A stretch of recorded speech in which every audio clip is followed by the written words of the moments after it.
یہ ایسی کتاب ہے قرآن مجید فرقان، اور جب انبیاء اکرام دنیا میں تشریف لاتے تھے، جس طرح وقتاً فوقتاً 1,24,000 انبیاء اور رسول آئے، تو خالق کی کائنات نے اسی دور کے لحاظ سے ان کو معجزے مارے۔ حضرت داؤد علیہ السلام کا جب تشریف لائے تو لوہے کا دور تھا، لوگ لوہے کو پگھلا کر کبھی کوئی چیز بناتے، کبھی کوئی چیز بناتے، تو حضرت داؤد علیہ السلام کو اللہ رب العزت نے معجزہ یہ عطا کیا کہ بغیر آگ جلائے آپ ہاتھ میں لوہے کو پکڑتے اور موم کر دیتے۔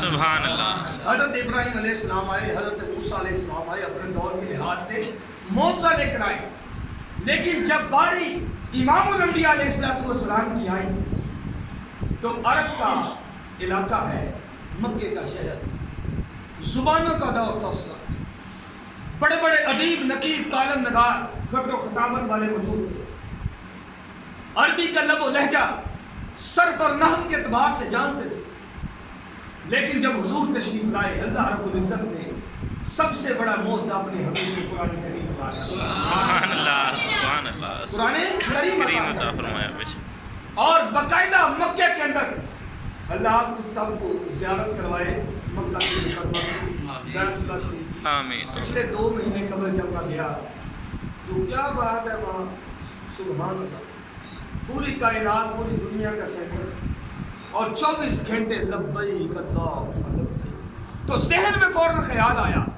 کہ یہ وہی سین حرم ہے، یہ وہی کعبہ ہے کہ جس کے اندر بتوں کو رکھا ہوا تھا، اور باقاعدہ سین حرم میں مکے کے اطراف میں کعبے کے ایک مجلس مقرر کی جاتی، اور اس مجلس کے اندر 3 منصف مقرر کیے جاتے جو جج تھے، سارے ادیب جو اپنے اپنا لکھتے تھے قصیدہ، وہ اپنے اپنے قصیدے لکھتے اور اسی مجلس میں پیش کرتے۔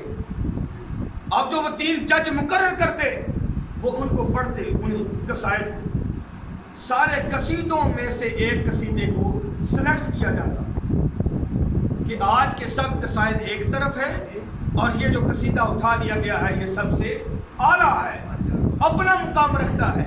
پھر اس قصیدے کو کعبے کی دیوار کے ساتھ لٹکا دیا جاتا، 7 دن کے لیے وہ قصیدہ اگلی مجلس تک لٹکا رہتا۔ لوگ آتے دیکھتے، فلان بن فلان نے یہ قصیدہ لکھا ہے اور سب سے اول پوزیشن حاصل کی ہے، اب یہ کعبے کی دیوار سے لٹک رہا ہے۔ پھر صحابہ اکرام نے عرض کی، یا رسول اللہ صلی اللہ علیہ وسلم، مکے کا دستور، عرب کا رواج ہے، لہذا آپ بھی ہمیں کچھ لکھ کر دیں، تحریر فرما دیں، ہم بھی اسی مجلس میں وہ لے کر جائیں، ذرا ان کو دکھائیں۔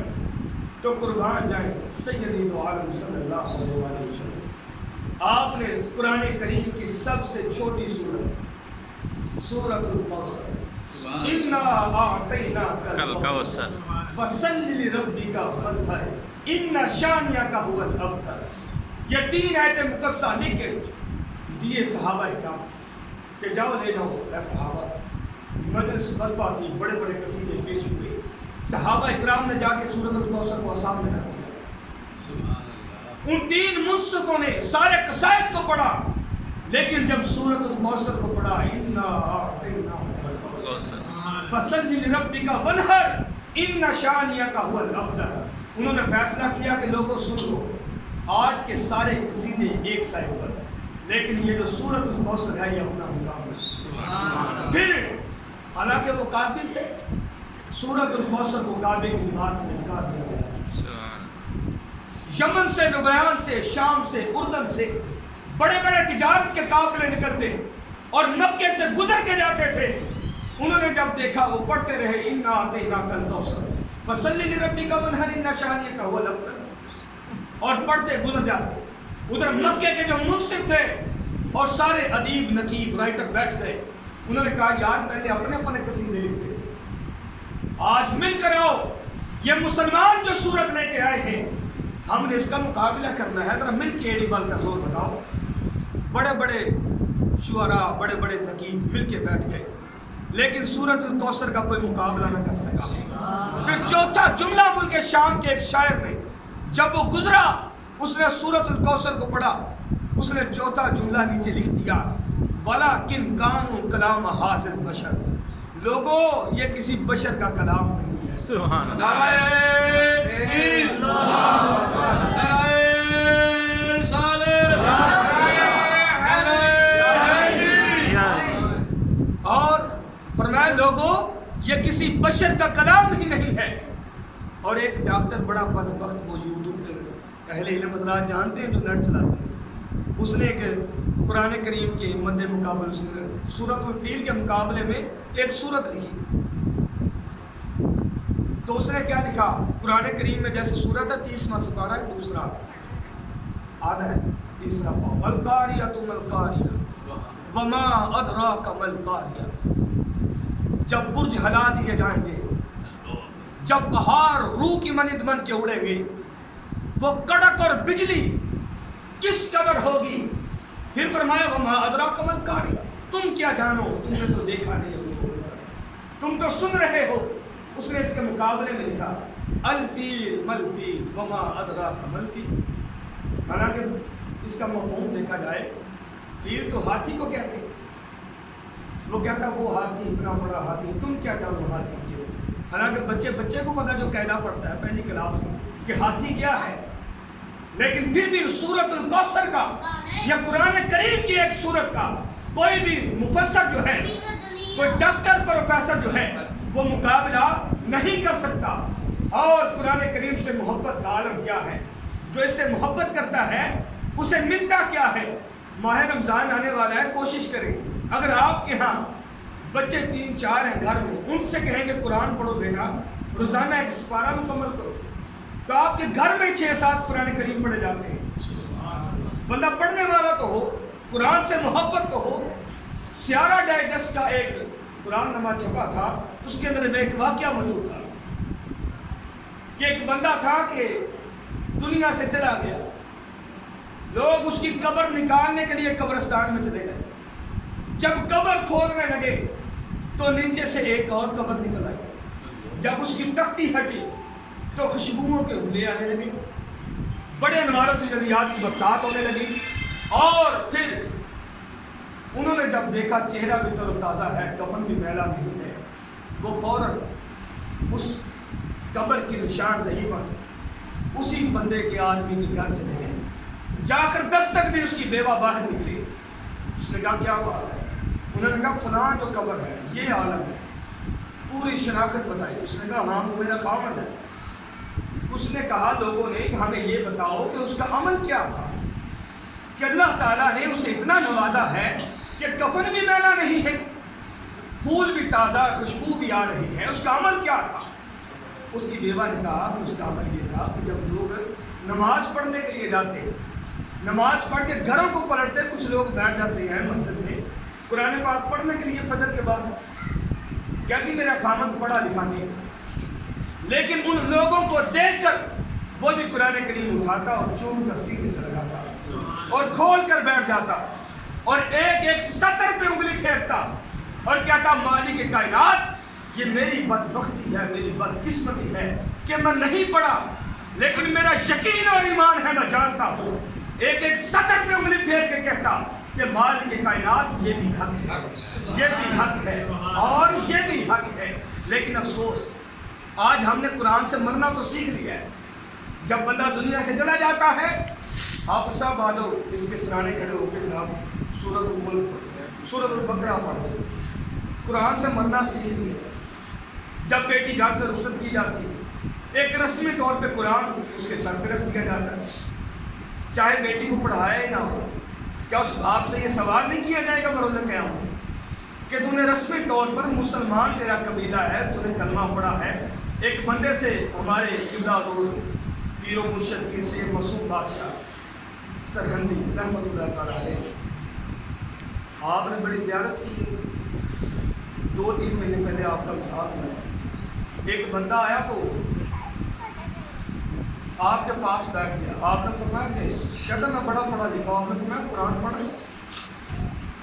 کہتا حضور نہیں. آپ فرماتے چل کے اللہ کے گھر میں بیٹھا، وعدہ کر قرآن پڑھا گا. اس نے ایک جملہ کہا کہنے لگا حضور میں وعدہ تو نہیں کرتا، بڑا مصروف بڑا ہوں دنیا داری میں، وعدہ نہیں کرتا۔ آپ فرماتے اس کے کندھے سے پکڑ کے آپ فرمانے لگا سن لے، وعدہ تو تو نے اسی دن کر لیا تھا جب تو نے یہ پڑھا تھا لا الہ الا اللہ محمد رسول اللہ۔ نعرہ تکبیر، نعرہ رسالت، نعرہ حیدری۔ آپ فرماتے وعدہ تو نے تب ہی کر لیا تھا جب تو کلمہ پڑھ کے اسلام میں داخل ہوا تھا، جب کہہ دیا یا رسول اللہ تیرے غلام ہیں، تیرا کلمہ پڑھ دیا ہے تو قرآن پڑھتے ہوئے کیا ہوتا ہے؟ اور آج میں یہ دل کی بات ہے، بات سے بات نکل جاتی ہے، دور کا واقعہ نہیں ہے، یہ سامنے ہے کہ ساتھ بتالی ہمارا گاؤں ہے، اور ادھر ملک یوسف امان صاحب ہے نشمنی میں، تقریباً 90 کے قریب اس کی عمر ہے،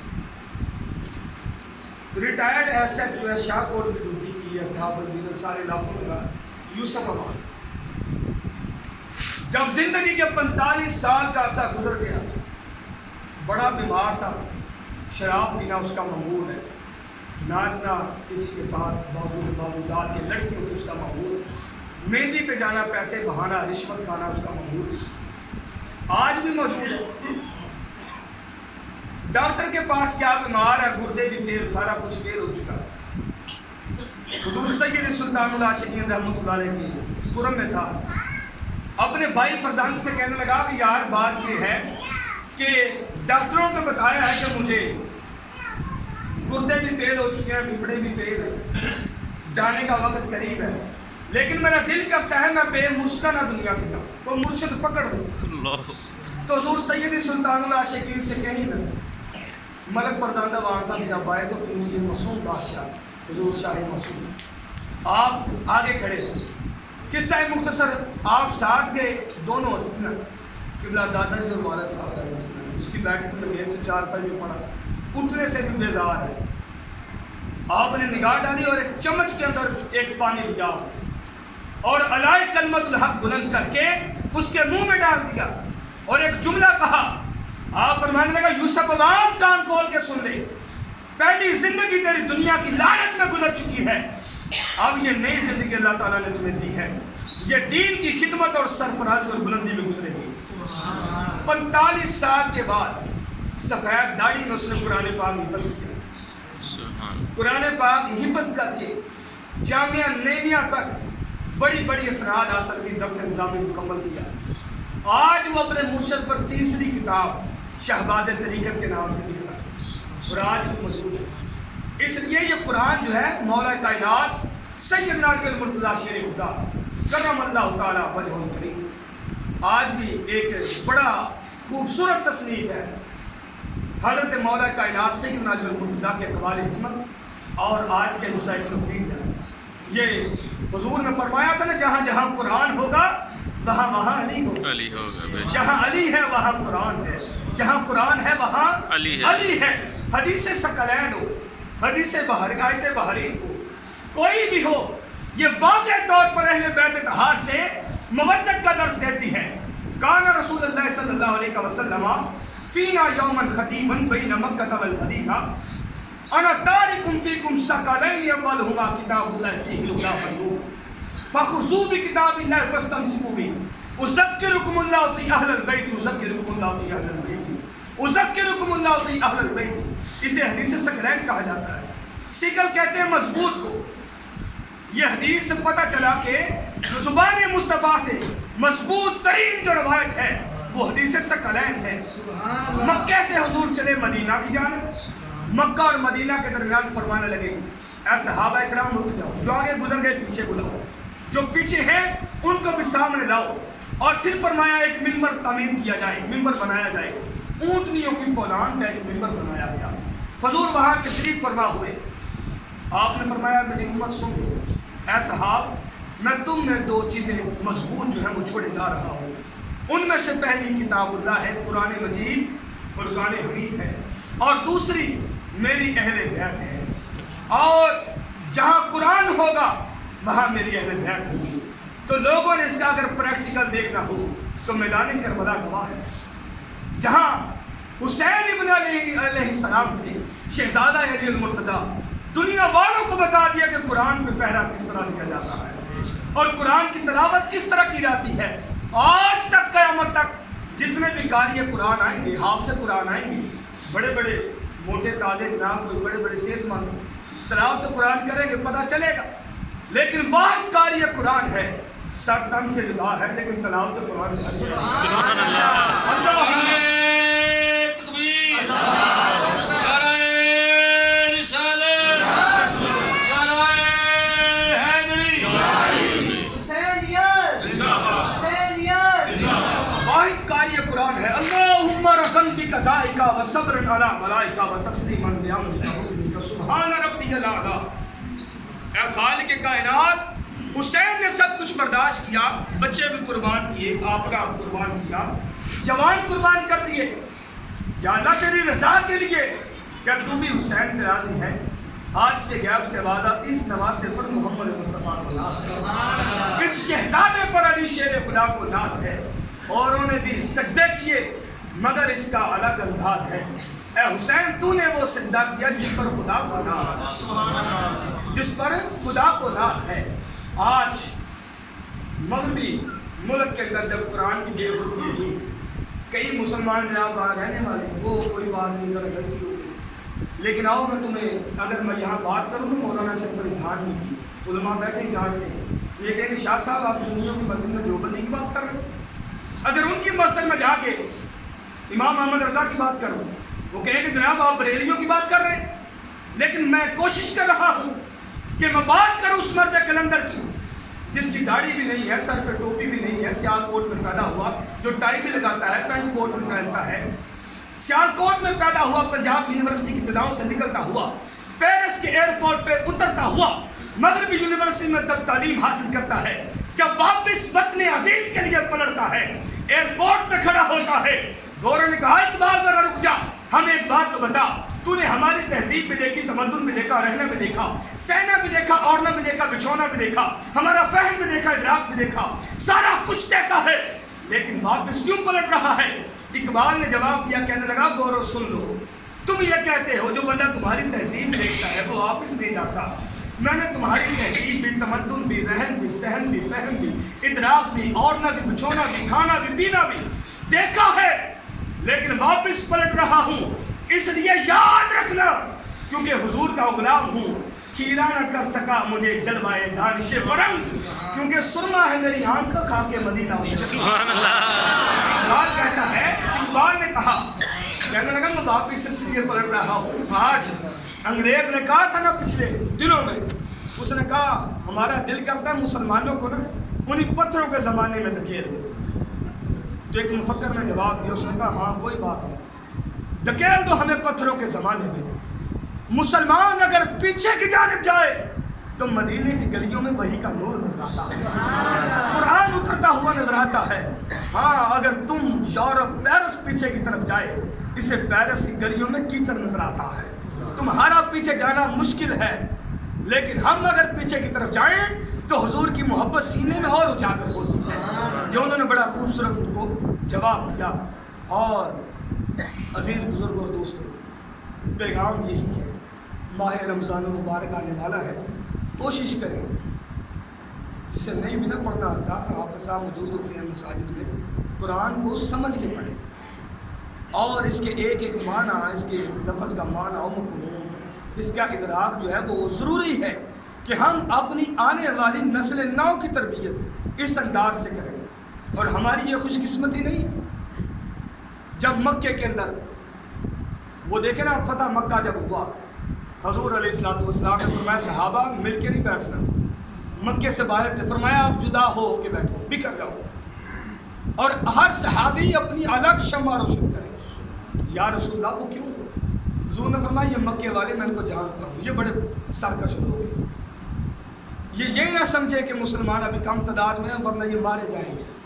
10,000 کا لشکر ہے حضور کے ساتھ. صبح کا دن ہوا، جب انہوں نے شمع جلی دیکھی مکے کے کافروں نے، انہوں نے کہا ہو یہ تو بڑی تعداد میں لوگ ہیں.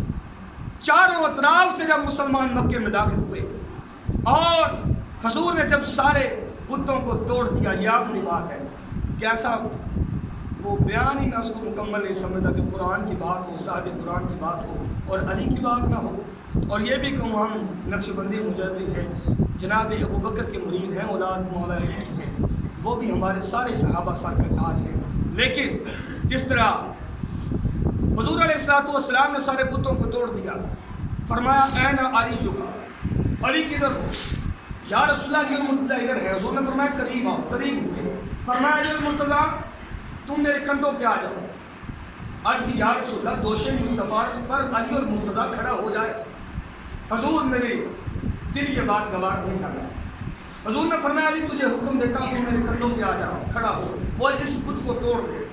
مولا کائنات جب دوش مصطفیٰ پہ کھڑے ہوئے، 21 رمضان المبارک آپ کا یوم شہادت ہے اور 3 رمضان سیدۃ النساء العالمین، مخدومہ کائنات، فقیہ کائنات، محدثہ کائنات، مفتیہ کائنات حضرت سیدہ فاطمہ الزہرا کے یوم وصال۔ رمضان آنے والا یہ بھی اہتمام کرے اپنے گھروں میں۔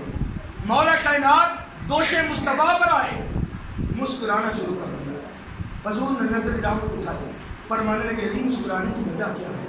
یا رسول اللہ صلی اللہ علیہ وسلم آپ کے دوست میں سوار ہوں، کھڑا ہوں، یقین کریں اتنا بلند ہو چکا ہوں، ذرا سا بھی اگر ہاتھ بلند کروں عرش مولا کے پائے کو چھو سکتا ہوں۔ صدقتا، علی تو سچ کہہ رہا ہے، علی تو سچا ہے۔ بت کو گرا دیا، مولا کائنات میں نیچے چھلانگ لگائی، جب نیچے آئے تو پھر مسکرانا شروع کر دیا۔ حضور نے فرمایا علی اب مسکرانے کی وجہ کیا ہے؟ عرض کی یا رسول اللہ اتنی بلندی سے نیچے گرا ہوں لیکن مسکرا رہا ہوں کہ چوٹ تک نہیں آئی۔ حضور نے ایک جملہ کہا، فرمانے لگے علی المرتضیٰ تجھے چوٹ کیسے آتی؟ تجھے اٹھانے والا مصطفیٰ تھا، اتارنے والا جبریل، اتارنے والا جبریل تھا۔